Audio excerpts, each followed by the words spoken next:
ভারতের সঙ্গে সাম্প্রতিক সংঘাতের পর পাকিস্তান সেনাবাহিনীতে যুক্ত হল নতুন কাঠামো, আর্মি রকেট ফোর্স কমান্ড বা ARFC। প্রধানমন্ত্রী শাহবাজ শরীফ জানিয়েছেন, ARFC আধুনিক প্রযুক্তি ব্যবহার করে শত্রুকে বিভিন্ন দিক থেকে আঘাত হানতে সক্ষম হবে। গত মে মাসে ভারত পাকিস্তান সংঘাতে ক্ষেপণাস্ত্র এবং ড্রোন হামলায় পাকিস্তানের প্রতিরক্ষা ব্যবস্থার দুর্বলতা ধরা পড়ে। বিশ্লেষকদের মতে সেটি এই নতুন কমান্ড গঠনের মূল কারণ। এই কমান্ডের নিয়ন্ত্রণে থাকবে ফাতেহ 1, ফাতেহ 2, হাফস 1 আবদালি নামের রকেট। তবে বাবর ক্রুজ ক্ষেপণাস্ত্র থাকবে শুধু পারমাণবিক মিশনের জন্য।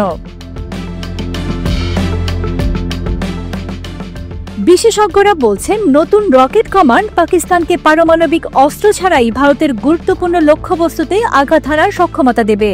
এতে কৌশলগতভাবে ভারতের সঙ্গে পাল্টা জবাব আরও কার্যকর হবে।